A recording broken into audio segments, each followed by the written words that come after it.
بسم اللہ الرحمن الرحیم۔ السلام علیکم۔ چوکیدار کی بیٹی میرے ساتھ یونیورسٹی میں پڑھتی تھی۔ مجھے اس پر بہت غصہ آتا تھا۔ سب کہتے یہ غریب ہماری برابری کرنے کی سوچتے ہیں۔ ایک دن وہ یونیورسٹی کے فنکشن میں میری اترن پہن کر آ گئی۔ میں نے سب کے سامنے اس کا بہت مذاق اڑایا۔ وہ روتی ہوئی گھر چلی گئی۔ اس نے یونیورسٹی ہی چھوڑ دی۔ کئی سال گزر گئے، پھر میری شادی ہو گئی۔ ایک دن میرا شوہر اپنے افسر کے گھر لے گیا۔ جیسے ہی میں نے ان کے گھر قدم رکھا تو اس کی بیوی کو دیکھ کر میرے ہوش اڑ گئے، کیونکہ وہ تو میں امیر ماں باپ کی بیٹی تھی۔ وہ مجھ سے بہت پیار کرتے تھے، میں بھی ان کے ساتھ اٹیچ تھی۔ وہ میرا بہت خیال کرتے تھے۔ ہمارے گھر میں ایک چوکیدار تھا، اس کی فیملی بھی ہمارے گھر میں رہتی تھی۔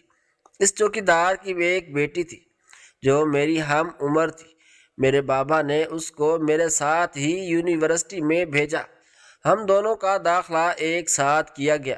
جب وہ میری برابری کرتی تھی، مجھے بہت برا لگتا تھا کہ وہ ایک نوکر کی بیٹی ہے اور میں ایک مالک کی بیٹی ہوں، پھر یہ کیوں میری برابری کرتی ہے؟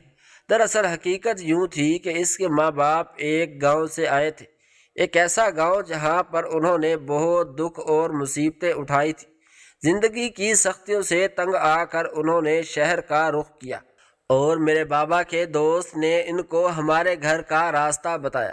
ہم نے جب اس کے حالات زندگی سنے، بہت حیران ہوئے، افسوس ہوا اور اس کو اپنے پاس رکھ لیا۔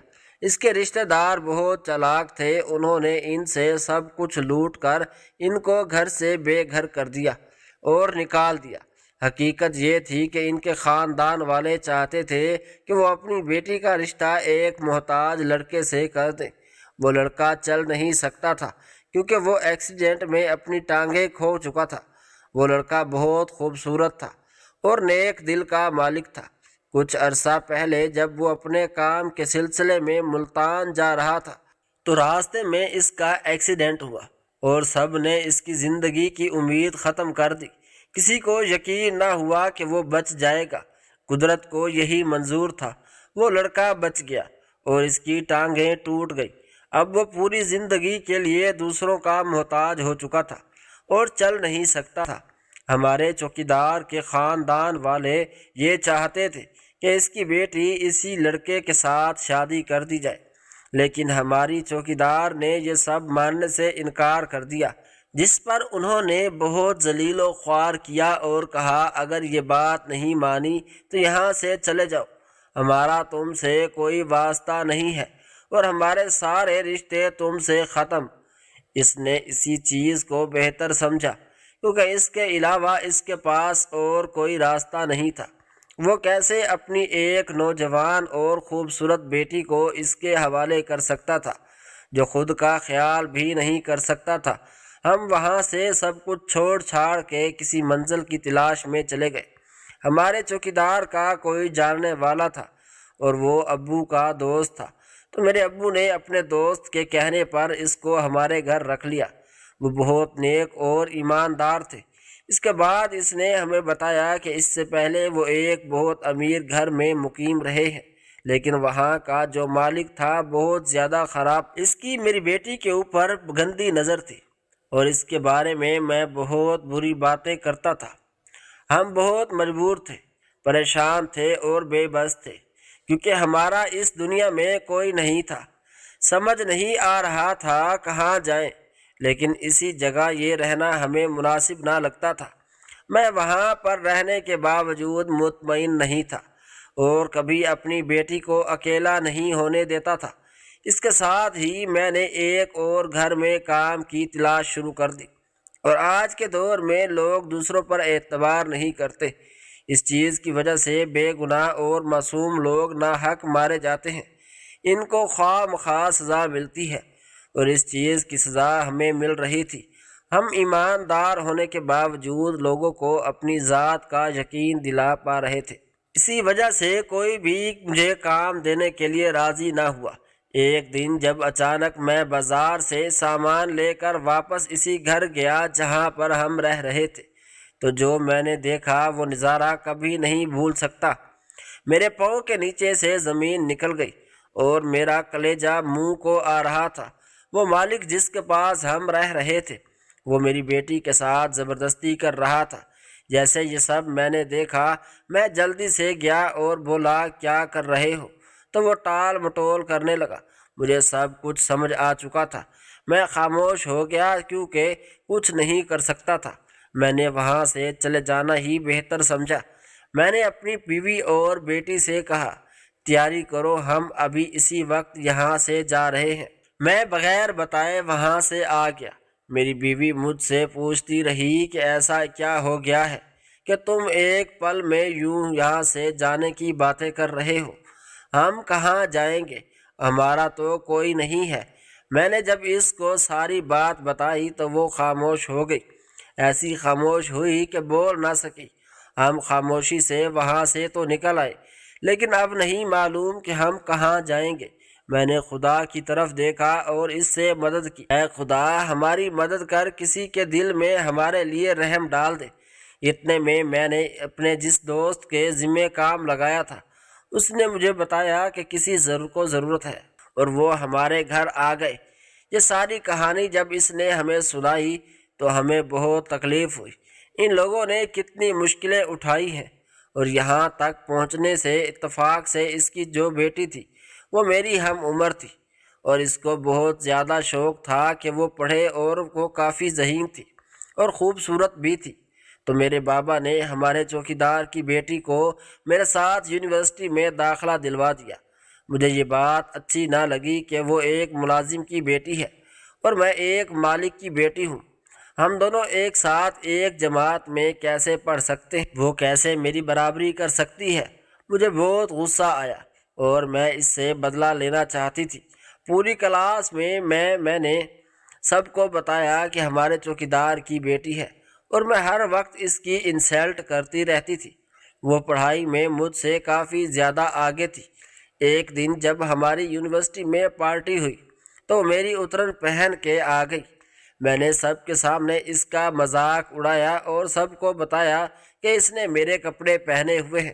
وہ بیچاری بہت اداس ہوئی اور زور زور سے روئی اور وہاں سے چلی گئی۔ اس نے پڑھائی چھوڑنے کا فیصلہ کر لیا۔ مجھے پتہ چلا کہ اس نے پڑھائی چھوڑ دی۔ اس کے بعد وہ ہمارے گھر سے چلے گئے۔ مجھے نہیں معلوم وہ کہاں گئی ہے۔ اس نے آگے پڑھا نہیں پڑھا، اس کے ماں باپ اس کو کہاں لے یا وہ کہاں چلے گئے، ان کا اس دنیا میں کوئی بھی نہیں تھا۔ خیر یہ میرا مسئلہ نہیں تھا۔ میں بہت خوش تھی کہ ان سے جان چھوٹ گئی۔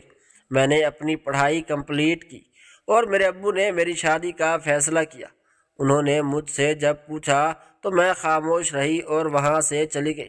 انہوں نے میری خاموشی کو ہاں سمجھا اور رشتہ دیکھنا شروع ہو گئے۔ جس سے میرا رشتہ طے ہوا وہ بہت امیر تھے۔ وہ بہت لڑکا جس کا نام برہان تھا، اس نے مجھے پہلی نظر میں ہی پسند کر لیا۔ مجھے بھی وہ اچھا لگا۔ میرے ماں باپ بھی بہت خوش تھے کیونکہ وہ لڑکا ایک بزنس مین تھا۔ اس کا اپنا کاروبار تھا اور بہت ہی اچھا تھا۔ کچھ سالوں بعد میری شادی ہو گئی۔ جب شادی ہو گئی تو میرے سامنے میرے سسرال والوں کا بہت بڑا راز کھل گیا۔ مجھے جس پر یقین نہ ہوا کہ میرے ساتھ اتنا بڑا دھوکہ کیسے ہو گیا۔ برہان نے مجھے بتایا تھا کہ وہ ایک بھائی ہے، اس کے علاوہ اس کا کوئی بہن بھائی نہیں۔ یہ بات جھوٹ تھی۔ اس کی 5 بہنیں تھیں اور 2 بھائی تھے۔ یہ سب سے بڑا بھائی تھا۔ اس کی ذمہ داریاں اسی پر تھیں۔ میں یہ سوچ کر حیران تھی کہ اس نے مجھے چھپانے والی کیا بات ہے۔ آخر ان لوگوں نے ہم سے یہ بات کیوں چھپائی؟ آخر کیوں انہوں نے اپنے بہن بھائیوں کی حقیقت مجھ سے چھپائی؟ میں نے جب اپنے شوہر سے اس سب کی حقیقت پوچھی تو اس نے مجھے جو بتایا وہ سن کر میں حیران رہ گئی اور پریشان ہو گئی کہ ایسا کیسے ہو سکتا ہے، جیسے مجھے کچھ سمجھ نہیں آ رہا تھا۔ برہان نے جب ساری بات کھول کر میرے سامنے رکھی تو میری عقل حیران ہو گئی اور ہوش حواس اڑ گئے کہ ان کے بہن بھائیوں کے پیچھے ایک بڑی حقیقت تھی۔ برہان نے مجھے بتایا کہ یہ جو اس کی 5 بہنیں ہیں یہ اس کی ماں کی پہلی شادی میں سے ہے۔ میں اپنے ماں باپ کا ایک ہی بیٹا ہوں۔ میری ماں کے انتقال ہو جانے کے بعد میرے ماں باپ جب دوسری شادی کی تو اس عورت کی 5 بیٹیاں اور 2 بیٹے تھے جن کو وہ اپنے ساتھ ان کے گھر لے آئی۔ برہان کو اپنی ماں کا صدمہ بہت زیادہ لگا تھا۔ اس کی ماں اس کے بچپن میں ہی فوت ہو گئی تھی۔ برہان جب پیدا ہوا تو اس کی ماں فوراً فوت ہو گئی۔ برہان نے اپنی ماں کو دیکھا ہوا تھا۔ برہان نے مجھے بتایا کہ اس کو یہ معلوم نہیں تھا یہ جو اس کی ماں ہے ستیلی ماں ہے اور اس کے بہن بھائی بھی ستیلے ہیں، اور یہ سب برہان سے بہت زیادہ نفرت کرتے تھے کیونکہ برہان کے والد نے اپنی جائیداد کا آدھے سے زیادہ حصہ برہان کے نام کر دیا تھا اور باقی کچھ حصہ اس نے اپنی دوسری بیوی کے نام کیا تھا۔ کچھ حصہ اس نے اپنی دوسری بیوی کے نام کیا جس سے اس کی ستیلی ماں اور اس کی بہن بھائی اس سے نفرت کرتے تھے۔ وہ نفرت میں اس قدر آگے بڑھ گئے کہ انہوں نے برہان کو مارنے کی سازش کی۔ وہ برہان سے اتنی نفرت کرتے تھے کہ برہان کو اس چیز کا اندازہ نہ تھا۔ وہ ان کو اپنے سگے بہن بھائیوں جیسی اہمیت دیتا اور خیال رکھتا اور اپنی ستیلی ماں کا بہت ادب کرتا تھا۔ جب اس نے اپنے کانوں سے اپنی بہن بھائیوں اور ماں سے اپنے خلاف باتیں سنی وہ بہت پریشان ہوا اور رویا۔ اس کو یقین نہیں ہو رہا تھا کہ یہ اس کی والدہ ہے۔ اس کی سمجھ میں کچھ نہیں آ رہا تھا۔ جب اس پر یہ حقیقت کھلی کہ یہ عورت اس کی ستیلی ماں ہے اور یہ بہن بھائی اس کے ستیلے ہیں تو وہ دنگ سا رہ گیا۔ یہ سب اس نے اپنی زندگی میں کبھی نہیں سوچا تھا۔ وہ جان گیا تھا کہ اب اس کی زندگی کو بہت زیادہ خطرہ ہے۔ جائیداد کی لالچ میں اس کی بہن بھائی اور اس کی ماں اس کے ساتھ کچھ بھی کر سکتے تھے۔ وہ بہت رویا، اپنی ماں کو یاد کیا، وہ ماں جو اس نے کبھی دیکھی بھی نہیں تھی کیونکہ برہان کی آنکھ کھولتے ہی اس کی ماں اس دنیا سے چلی گئی تھی۔ وہ اس عورت کو اپنی حقیقی ماں سمجھتا تھا۔ جب اپنے خلاف اس نے اپنی ماں سے ایسے الفاظ سنے جن کا اس نے کبھی تصور بھی نہیں کیا تھا تو اس کے پاؤں کے نیچے سے زمین نکل گئی۔ اس کا دماغ گھومنے لگا، ایسے جیسے اس کو چکر آ رہے ہوں۔ ہر چیز اس کو ڈبل نظر آنے لگی، لیکن اس نے خود کو سنبھالا اور اپنے باپ کے پاس گیا۔ باپ سے اس نے پوچھا کہ یہ لوگ کون ہیں؟ یہ میری بہن اور میری ماں نہیں ہے، میرے بارے میں اس طرح کی باتیں کر رہے تھے۔ تب اس کے باپ نے اس پر یہ راز عیاں کیا کہ وہ عورت اس کی حقیقی ماں نہیں ہے، ستیلی ماں ہے۔ اس کی ماں کے مر جانے کے بعد اس کے باپ نے اس کو سنبھالنے کے لیے اس عورت سے شادی کی تھی۔ میں بہت پریشان ہوئی جب برہان نے مجھے اپنی کہانی سنائی۔ برہان کی آنکھیں بالکل سرخ ہو چکی تھی اور ان میں آنسو تھے۔ ان کی یہ حالت دیکھ کر میرے بھی آنکھیں نم ہو گئی۔ یہ سب کچھ جو میں نے سن نہیں سکتی تھی ان کے ساتھ حقیقت میں ہو چکا تھا۔ زندگی ان سے بہت امتحان لے چکی تھی۔ خیر میں خاموش رہی اور ان کو تسلی دی۔ اس کے بعد برہان کی ستیلی ماں نے اور اس کے بہن بھائیوں نے مجھے ذلیل و خوار کرنا شروع کر دیا۔ وہ مجھے بہت تنگ کرتے تھے۔ اس کی ماں مجھے سارا کام کرواتی تھی۔ سارے ملازموں کو اس نے چھٹی دے دی، بولا کہ تم کام کرو گی۔ میں خاموش رہی اور زندگی کا امتحان سمجھ کر اس کو گزارنے لگی۔ میں نے سوچا شاید یہ سب کچھ میری زندگی میں لکھ دیا گیا ہے، اب یہ میری قسمت کا حصہ ہے۔ میں بار بار کسی سے شکایت کروں، کیوں میں ماں باپ کو پریشان کروں؟ جو ہے اس پر گزارا کرنا ہوگا۔ میں نے سب کا علم برہان تک کو بھی نہ ہونے دیا۔ ایک دن جب برہان اچانک اپنے کام سے جلدی فارغ ہو کر گھر آیا، اس نے جو دیکھا وہ دیکھ کر حیران رہ گیا اور بہت غصہ ہوا کیونکہ اس چیز کا اس نے کبھی تصور نہیں کیا تھا جو دیکھ چکا تھا۔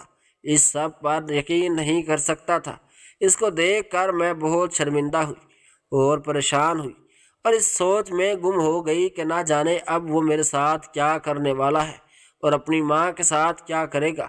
اس نے غصے سے میرا بازو پکڑا اور مجھے اپنے کمرے میں لے گیا اور مجھ سے پوچھا یہ سب کیا چل رہا ہے، کیونکہ اس نے مجھے کچن میں سارا کام کرتے دیکھ لیا تھا۔ اس کی ستیلی ماں مجھے جو باتیں سنا رہی تھی وہ سب بھی سن لی تھی۔ اس نے مجھ سے کہا کہ اس سب کا میں نے اس کو کیوں نہیں بتایا، اور وہ عورت مجھ پر کب سے ظلم و ستم کر رہی ہے اور میں ان کا یہ رویہ کیوں برداشت کر رہی ہوں۔ لیکن میں خاموش رہی۔ ان کے بار بار پوچھنے پر میں نے ان سے کہا کہ میں اپنی وجہ سے اس گھر میں کوئی بدسلوکی نہیں چاہتی، میں نہیں چاہتی میری وجہ سے اس گھر کا ماحول خراب ہو۔ اگر تمہاری ماں مجھ سے کام کروا کر خوش ہوتی ہے تو ان کو سکون ملتا ہے، تو مجھے اس میں کوئی مسئلہ نہیں ہے۔ حالانکہ میں اپنے گھر میں کوئی کام نہیں کرتی تھی، وہاں پر میرے ماں باپ نے مجھے شہزادیوں کی طرح پالا تھا، اور اس چیز کا علم میں نے اپنے ماں باپ کی بھی نہیں ہونے دیا۔ ان کے سامنے میں بہت خوش رہتی اور کہتی وہ لوگ بہت اچھے ہیں۔ میرے شوہر نے مجھے کام کرنے سے روک دیا اور اپنی ماں سے کہا میری بیوی یہاں پر کام کرنے کے لیے نہیں آئی، اور آگے سے آپ اس سے کوئی کام نہیں کروائیں گے۔ وہ مجھے غصے سے اس طرح دیکھ رہی تھی جیسے میں نے ان کی شکایت کر دی ہو، حالانکہ میں نے کچھ بھی نہیں بتایا تھا۔ وہ سب کچھ انہوں نے خود اپنی آنکھوں سے دیکھا اور سنا تھا۔ ایک دن جب برہان اور میری ماں کے گھر دعوت پر گئے تو ہم وہیں پر رہ گئے۔ جب اگلی صبح ہم واپس آئے تو کیا دیکھتے ہیں کہ برہان کی ماں میرے کمرے کی تلاشی لے رہی تھی۔ اس نے سارا سامان بکھیر دیا۔ ہم لوگ اچانک آ گئے، اس سے اس چیز کا علم نہیں تھا۔ میں اور برہان دروازہ کھول کر خاموشی سے ان کو دیکھتے رہے، ایسے لگ رہا تھا جیسے وہ کسی خاص چیز کو ڈھونڈ رہی ہو۔ ہم بھی دیکھتے رہ گئے کہ یہ آگے کرتی کیا ہے۔ ان کو دیکھتے رہے اور ہم حیران ہوتے رہے کہ یہ کس قسم کی عورت ہے، اور یہ ایسا کیا ڈھونڈ رہی ہے، اور کیوں یہ سب کچھ کر رہی ہے، اور اس کے پیچھے اس کا مقصد کیا ہے۔ جو چیز وہ حاصل کرنا چاہ رہی ہے وہ کیا ہے۔ جب ہمیں پتہ چلا کہ اس کا مقصد کیا ہے اور وہ چیز کیا ہے تو ہم بہت حیران ہوئے۔ ہمیں کچھ سمجھ نہ آیا، ایسا جیسے دماغ کام کرنا چھوڑ گیا ہو۔ آخر وہ عورت ایسا کیوں کر رہی تھی؟ اتنا سب کچھ ہو جانے کے بعد وہ سمجھ کیوں نہیں رہی تھی کہ اس کی آنکھوں پر جائیداد اور لالچ کی پٹی تھی؟ اس کو کچھ نظر نہیں آ رہا تھا۔ ہم نے دیکھا وہ اسی گھر کے اور ساری جائیداد کے پیپر نکال رہی ہے۔ جب اس نے نکال لی تو ہم وہیں پر پہنچ گئے۔ جب اس نے ہمیں وہاں پر دیکھا تو اس کی حالت بہت خراب ہونے لگی، ایسے لگ رہا تھا جیسے اس کی جان سے جان نکل گئی ہو۔ لیکن اس عورت کو ذرا شرمندگی نہ ہوئی، بات کو گھمانے لگی اور بولی کہ میں تو ایسے ہی اپنی جیولری ڈھونڈ رہی تھی، مجھے لگا یہاں آ گئی۔ حالانکہ ہم اس کی چالاکی کو سمجھ چکے تھے اور سارا کچھ اپنی آنکھوں سے دیکھ چکے تھے۔ خیر ہم خاموش رہے۔ وہ جب چلی گئی تو ہم نے پیپر اٹھائے اور ساری جائیداد کے پیپر تھے۔ ہم سمجھ گئے کہ وہ دھوکے سے جائیداد اپنے بچوں کے نام کروانا چاہتی ہے۔ ہم خاموش رہے، کچھ نہ کہا۔ اس کی بیٹیاں بہت زیادہ خراب تھی، کسی کی نہیں سن رہی تھی، رات کو لیٹ آتی تھی، پھر صبح صبح جلدی چلی جاتی تھی، پتہ نہیں کیا کرتی تھی۔ ان سے کوئی کچھ پوچھنے والا نہیں تھا۔ جب برہان ان سے کوئی بات کرتا تو اس کی ستیلی ماں ان کے درمیان آ جاتی اور ان کو بچا لے جاتی۔ اس نے کبھی اپنی بیٹیوں کی غلطیوں کی پرواہ نہیں کی تھی، نہ ہی ان کو ڈانٹا تھا، اور ان کو یہ نہیں پتہ تھا کہ وہ کیا کر رہی ہیں، کیا صحیح ہے کیا غلط ہے۔ اس چیز کا اندازہ تو انہیں تب ہوا جب اس کی ایک بیٹی غائب ہو گئی۔ اس کا کوئی اتا پتہ نہ چلا کہ وہ کہاں گئی۔ ہم سب بہت پریشان تھے کہ اس کو کسی نے اغوا کر لیا ہے یا وہ خود اپنی مرضی سے گئی ہے۔ کسی کو اس کا کوئی پتہ نہ چلا۔ اس کی ماں بھی بہت پریشان تھی، برہان کے پاس آئی اور کہا مدد کرو۔ برہان نے ان کو تسلی دی اور اس کی تلاش میں شروع ہو گیا۔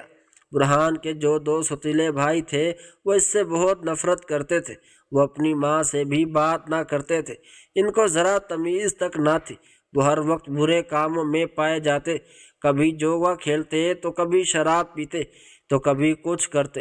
ان کے دنن برہان واپس آ رہا تھا تو راستے میں اس نے ایک ایسا بھیانک منظر دیکھا جس کی وجہ سے اس کا جسم کانپ اٹھا اور اس کے ہاتھ پاؤں ٹھنڈے ہو گئے۔ جب میں نے اس کی حالت دیکھی تو میں نے بہت پریشان ہوئی اور حیران رہی۔ میں نے اس سب کی وجہ پوچھی لیکن وہ اس حالت میں نہیں تھا کہ مجھے اپنی وجہ بتاتے۔ ان کی حالت مجھ سے دیکھی نہیں جا رہی تھی۔ مجھے یوں محسوس ہو رہا تھا جیسے میرے جسم سے روح نکل رہی ہو۔ میں نے جلدی سے اس کو سنبھالنے کی کوشش کی اور اس کی سب کی وجہ پوچھی۔ جب اس نے مجھے حقیقت بتائی میں سن نہ سکتی تھی۔ اور میری حالت اس سے بھی زیادہ خراب ہو گئی۔ میرے دماغ میں بس ایک ہی سوال آ رہا تھا، ایسا کیا ہو گیا؟ یہ سب کیوں ہوا؟ اس سب کی وجہ کیا ہے؟ برہان کی سوتیلی بہن جو کئی دن سے لاپتہ تھی، آج وہ برہان کو مردہ حالت میں ملی تھی۔ یہ واقعہ ہم دونوں کی سوچ اور سمجھ سے باہر تھا۔ ہمیں کچھ علم نہیں ہو رہا تھا کہ یہ سب کیسے ہوا۔ اب برہان اس سوچ میں گم تھا کہ وہ اپنی ماں کو اس سب کا کیسے بتائے۔ وہ کیسے اپنی ماں کو بتائے کہ اس کی سب سے پیاری بیٹی اب اس دنیا میں نہیں رہی۔ لیکن یہ سب بتانا تھا۔ حقیقت کب تک چھپائی جا سکتی ہے؟ آخر کار برہان اور میں نے فیصلہ کیا کہ ہم دونوں اس کی ماں کے کمرے میں گئے، ان سے بات چیت کی، اور وہ بار بار اپنی بیٹی کا پوچھ رہی تھی۔ برہان نے بہت ہی حوصلے کے ساتھ ان کو یہ خبر دی، لیکن جیسے ہی یہ خبر انہوں نے سنی، ان کے ہوش اڑ گئے۔ ایسے لگ رہا تھا جیسے ان کا دماغ کام کرنا چھوڑ گیا ہو اور ان کو کچھ سمجھ نہ آ رہا ہو۔ وہ پاگلوں کی طرح ہمیں غور سے دیکھنے لگی اور بالکل خاموش ہو گئی۔ ہم چاہتے تھے کہ وہ کچھ بولیں، لیکن ان کو اس بات سے اس قدر صدمہ ہوا کہ وہ بالکل خاموش ہو گئی اور کچھ نہ بول سکی۔ پھر برہان نے اپنی ماں سے کہا، میں اس لیے ان کو آنے جانے سے روکتا تھا، لیکن آپ اس وقت ان کے سامنے آ جاتی تھی۔ اب دیکھ لیا اس سب کا انجام۔ میں نے برہان کو روکا اور سمجھایا، یہ وقت ان سب باتوں کا نہیں ہے۔ کافی دن گزر گیا، لیکن برہان اپنی بہن کی موت کو نہ بھولا۔ وہ اس بات کو انجام تک پہنچانا چاہتا تھا۔ وہ اس کے قاتلوں کی تلاش میں لگ پڑا۔ بہت کوشش کے باوجود ان کے بارے میں کوئی پتہ نہ لگا۔ ایک دن برہان نے اپنے اس ستیلے بھائی عامر کی باتیں سن لی۔ وہ باتیں جو اس نے سنی تھی، ان کا اس نے کبھی تصور نہیں کیا تھا۔ اس کا ستیلا بھائی اس قسم کی گھٹیا شخصیت کا مالک ہو سکتا ہے۔ اس کو بہت افسوس ہوا۔ اس کو سمجھ نہیں آ رہا تھا کہ اس کے ستیلے بہن بھائی کس قسم کے ہیں۔ اچھا، پھر اس نے یہ سوچا کہ اس کی ماں نے ان کی تربیت صحیح نہیں کی، جس کی وجہ سے یہ سب کچھ ہوا۔ برہان نے جب اس کی بات سنی تو وہ بہت رویا اور پریشان ہوا، لیکن حقیقت وہی تھی۔ حقیقت کو تسلیم کرنا پڑا۔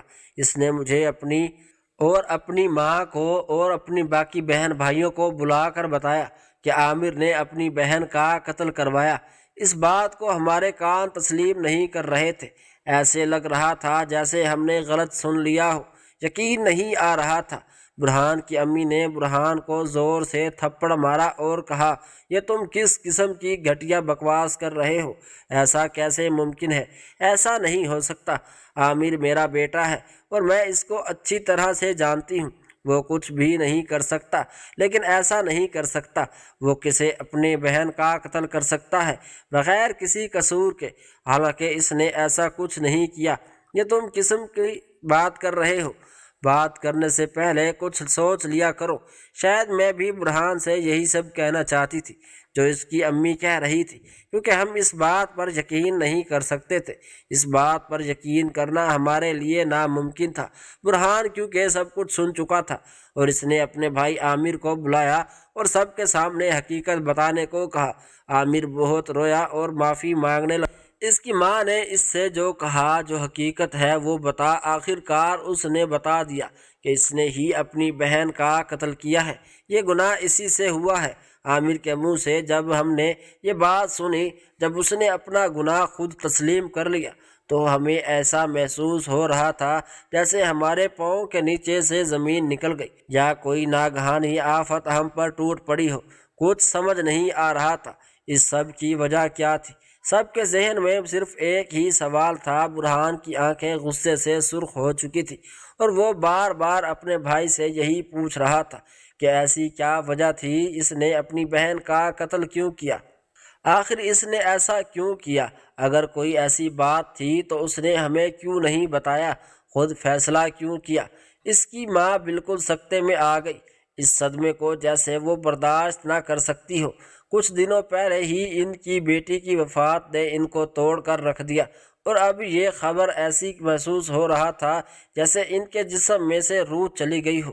وہ بالکل ساکن سی ہو گئی تھی، کیونکہ یہ حالت مجھ سے برداشت نہیں ہو رہی تھی۔ حالانکہ مجھے یوں محسوس ہو رہا تھا میں اپنے ہوش حواس کھو چکی ہوں، لیکن میں نے خود کو سنبھالا کیونکہ ان سب کی میری ضرورت تھی۔ میں جلدی سے ان کے پاس گئی، ان کو پانی دیا اور ان کو تسلی دی۔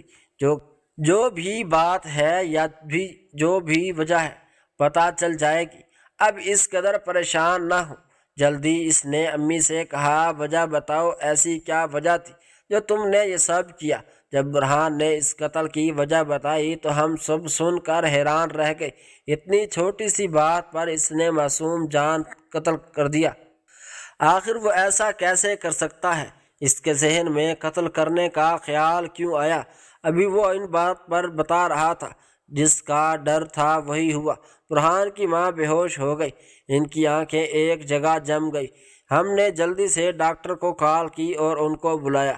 ڈاکٹر آئے اور انہوں نے بتایا کہ ان کو بہت زیادہ ٹینشن ہے، ان کے دماغ پر بہت زیادہ دباؤ ہے، اور آپ ان سے کوئی ایسی بات نہ کریں جس سے ان کی طبیعت زیادہ خراب ہو سکتی ہے۔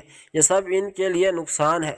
ہم سب نے فی الحال خاموشی کو بہتر سمجھا، اور کیونکہ اس کے علاوہ ہمارے پاس کوئی اور راستہ نہیں تھا۔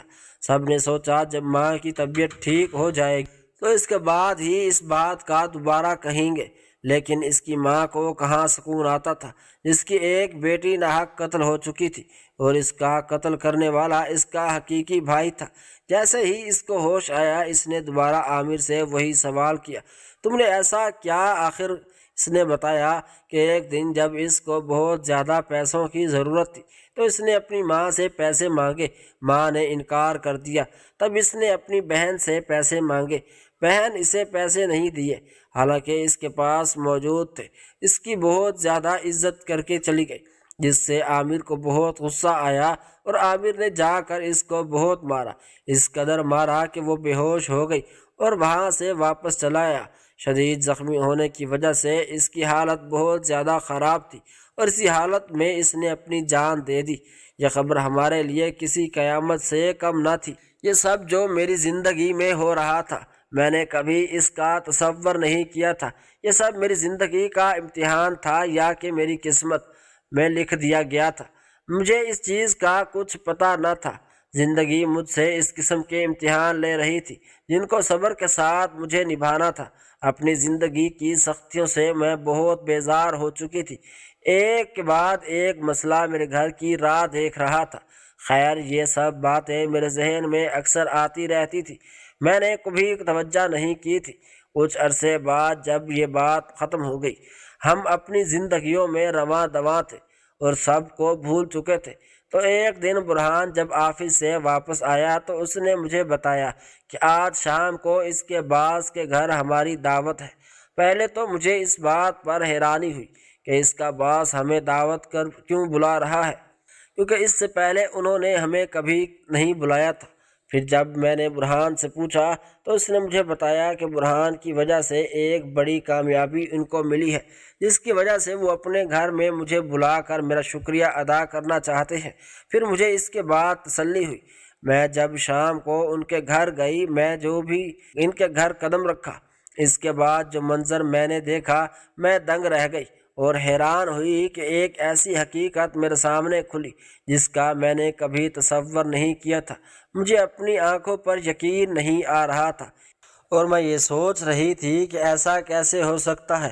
دراصل بات یہ ہے، اس کی باس کی بیوی وہی لڑکی تھی جو چند سال پہلے ہمارے گھر رہتی تھی۔ اس کا باپ ہمارے گھر کا چوکیدار تھا۔ میں بہت حیران ہوئی کہ وہ لڑکی یہاں تک کیسے آئی۔ وہ تو پڑھائی بھی چھوڑ چکی تھی۔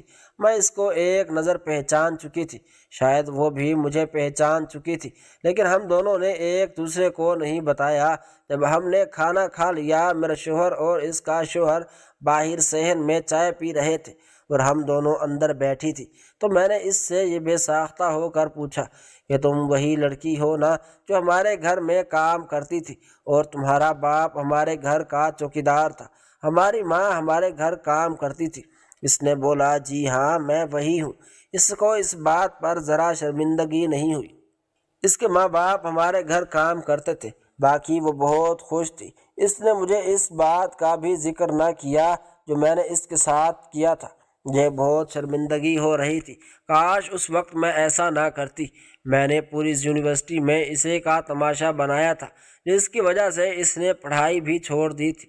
اب میں اس سے اس کی حقیقت پوچھنا چاہتی تھی کہ یہ سب کیسے ہوا، کیسے وہ یہاں تک پہنچی۔ وہ اتنی کامیاب بن گئی کیونکہ وہ بھی ایک سرکاری دفتر میں کام کرتی تھی اور اس کا شوہر بہت بڑا بزنس مین تھا۔ میں چاہتی تھی اس سے پوچھوں۔ میرے ذہن میں ایک دم بہت سارے سوال آ رہے تھے، لیکن میں نے پوچھنا مناسب نہ سمجھا۔ وہ میری بے چینی کو جان چکی تھی اور وہ خود مجھے بتانا چاہتی تھی، تو اس نے مجھے کہا کہ تم میری کہانی نہیں سننا چاہو گی؟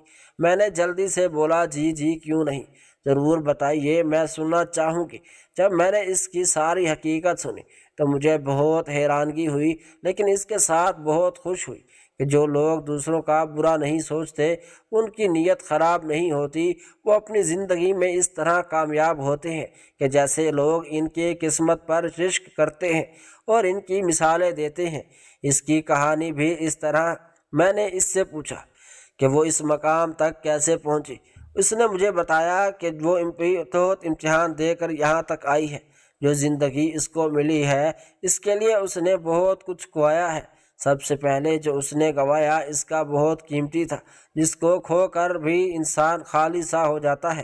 اس نے مجھے بتایا کہ جب وہ یونیورسٹی سے واپس آئی تھی تو اس نے پڑھائی چھوڑنے کا فیصلہ کر لیا تھا۔ اس نے سارا کچھ اپنے والدین کو بتایا۔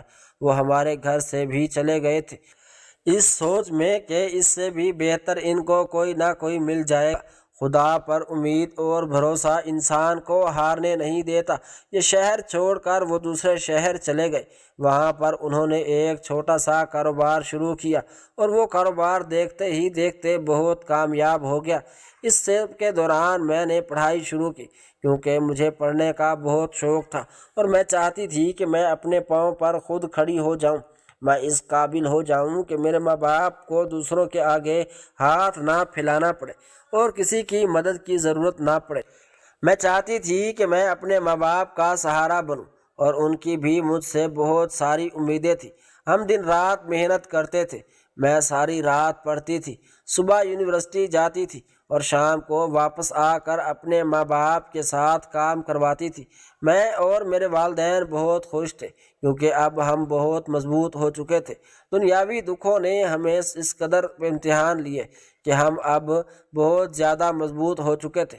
میں اور میرے والدین اس دن بہت حیران رہ گئے جس دن میرا یونیورسٹی کا رزلٹ آیا۔ یہ ایک ایسا رزلٹ تھا جس کا میں نے اپنی زندگی میں کبھی تصور نہیں کیا تھا اور نہ ہی میرے ماں باپ نے اس قسم کا رزلٹ سوچا تھا۔ اس رزلٹ پر مجھے سمجھ نہیں آ رہی تھی کہ مجھے رونا چاہیے یا خوش ہونا چاہیے، کیونکہ میں نے پوری یونیورسٹی میں ٹاپ پوزیشن حاصل کی تھی اور رزلٹ والے دن یہ خبر جب میں نے اپنے ماں باپ کو دی، وہ بہت خوش ہوئے اور خوشی کی وجہ سے ان کی آنکھوں میں سے آنسو آ گئے۔ یہ کامیابی کوئی عام کامیابی نہیں تھی، بہت خوشی کا دن تھا۔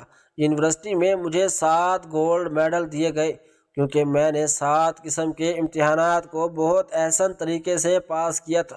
میرے ماں باپ کو بلایا گیا اور ان کو سٹیج پر بلایا گیا۔ میرے استاد نے میری کامیابی کی وجہ سے مجھے اس سب کی ذمہ دار میرے والدین کو قرار دیا۔ پھر میرے والدین نے جب ہمارا قصہ پوری یونیورسٹی کے سامنے گوش گزار کیا تو سب حیران رہ گئے۔ میں اتنی مشکل دور سے گزر رہی تھی، اسی وجہ سے میرے پرنسپل نے مجھے انعام کے طور پر اس یونیورسٹی میں اسی دن جاب دے دی۔ میرے ماں باپ اور بہت زیادہ خوش تھے۔ یہ دن ہمارے لیے پرمسرت تھا۔ اب میں اسی یونیورسٹی میں پڑھاتی تھی۔ میں بہت خوش تھی کیونکہ میں اپنی زندگی میں کامیاب ہو چکی تھی۔ میرے ماں باپ اپنے کندھوں سے بوجھ ہٹانے کا فیصلہ کیا اور میری شادی کرنے کا فیصلہ کیا۔ میرے پرنسپل نے میرے لیے ایک رشتہ بھیجا جو بہت ہی امیر تھے۔ میرے پرنسپل کے دوست کا بیٹا تھا، بہت بڑا بزنس مین تھا، آج جس کی میں بیوی ہوں۔ یہ لوگ بہت اچھے ہیں، میرا بہت خیال کرتے ہیں اور میں اپنی زندگی میں بہت خوش ہوں اور بہت ہی خوش خرم کے ساتھ ساتھ اپنی زندگی گزار رہی ہوں۔ لیکن وہ احساسات جو میں نے اپنی زندگی میں کھو دیا، اس کی تلافی جس کا مجھے عمر بھر افسوس رہے گا۔ میری شادی کا کچھ عرصہ بعد جب اپنی ماں باپ سے ملنے آئی تو ان کی طبیعت بہت زیادہ خراب تھی۔ اور میرے ابو ان کو ہسپتال لے کر گئے۔ معمول کے مطابق چیک اپ کروایا تو ان کو کچھ خاص نہ تھا۔ ہم کر کو واپس لے آئے اور میں اپنے گھر چلی گئی۔ رات کے 12 بجے میرا فون بجا۔ جو اطلاع مجھے اس فون پر دی گئی وہ ناقابل برداشت تھی۔ اس خبر نے مجھ سے میرا سب کچھ چھین لیا اور مجھے یوں محسوس ہو رہا تھا جیسے میں خالی ہاتھ ہو چکی ہوں۔ در حقیقت وہ خبر یہ تھی، اس خبر میں مجھے بتایا گیا تھا کہ میری ماں فوت ہو چکی ہے۔ مجھے اپنے کانوں سے سنی پر یقین نہیں آ رہا تھا، کیونکہ ایسا ممکن نہیں تھا۔ میں شام میں ان سے مل کر آئی تھی، وہ بالکل صحت یاب تھیں۔ اچانک ایسا کیا ہو گیا کہ وہ فوت ہو گئی؟ میں جلدی سے اپنے شوہر کو جگایا اور ہم فوراً وہاں گئے۔ جب میں وہاں گئی تو میری ماں مر چکی تھی۔ میں نے اپنے باپ سے وجہ پوچھی تو ان کو کیا ہوا ہے، تو انہوں نے مجھے بتایا کہ ان کو ہارٹ اٹیک ہوا ہے۔ ہاسپٹل لے گئے تھے لیکن کچھ نہ بن سکا، شاید قدرت کو یہی منظور تھا۔ میں بہت روئی لیکن خود کو سنبھال لیا، کیونکہ حقیقت کو تسلیم کرنے کے لیے میرے پاس اور کوئی راستہ نہ تھا۔ کچھ دنوں بعد میں اپنے گھر واپس آ گئی۔ ابھی میں اپنے ماں باپ کی جدائی اور ان کی وفات کو بھول نہیں تھی کہ ایک اور صدمہ میری جان نکال گیا۔ یہ صدمہ میرے لیے ناقابل برداشت تھا۔ میں اپنی ماں کی وفات کے بعد بالکل ٹوٹ چکی تھی، اور ان کے بعد یہ صدمہ جیسے میرے پاؤں کے نیچے سے زمین لے گیا ہو، میرے سر کے اوپر سے چھت نہ ٹوٹ گئی ہو، اور میری سمجھ میں کچھ نہیں آ رہا تھا میں کیا کروں۔ وہ صدمہ یہ تھا، میری ماں کی وفات کے 3 ماہ بعد میرے ابو فوت ہو گئے۔ اس خبر نے مجھے بالکل بلا کر رکھ دیا۔ یہ میرے لیے بہت ہی دکھ کا دن تھا۔ اب میں اس دنیا میں بالکل اکیلی رہ چکی تھی۔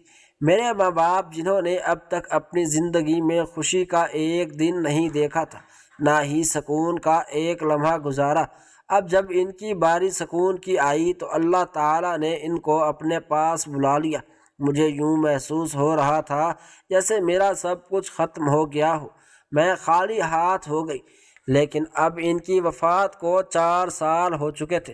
میں اپنی زندگی میں بہت آگے بڑھ چکی ہوں۔ ان کی کمی تو ضرور محسوس ہوتی ہے، لیکن یہ قدرتی عمل ہے، اس کو جھٹلا نہیں سکتے اور نہ ہی اس چیز سے انکار کر سکتے ہیں، کیونکہ موت برحق ہے اور نہ ایک دن اس نے اس دنیا سے جانا ہے۔ اب میں اپنی زندگی میں بہت خوش ہوں۔ اللہ کا شکر ہے کہ اس نے مجھے ایک بہت انسان عطا کیا جو میرا بہت خیال رکھتا ہے۔ اب میں بہت شرمندہ تھی جب میں نے ایک چوکیدار کی بیٹی کی یہ ساری کہانی سنی۔ مجھے اپنے کیے پر بہت افسوس ہوا اور شرمندگی ہوئی۔ میرا دل اس سے معافی مانگنے کو کر رہا تھا، اور میں نے بغیر سوچے سمجھے اس کے سامنے ہاتھ جوڑے اور اپنے کیے پر اس سے معافی مانگی۔ میں نے اس سے کہا، میں نے اس وقت نادانی میں آ کر یہ سب کچھ کیا۔ میری وجہ سے تمہیں جو مصیبت اٹھانا پڑی اس کے لیے میں معافی چاہتی ہوں۔ میری کم عقلی کی وجہ سے تم نے بہت سخت دن دیکھے، مجھے معاف کر دو۔ چونکہ وہ بہت نیک دل کی مالک تھی، اس نے مجھے فوراً معاف کر دیا اور اپنے گلے لگائے۔ اتنے میں میرا شوہر برہان اپنی دوست کے ساتھ واپس اندر آ گیا۔ ہم نے گھر جانے کی تیاری کر لی۔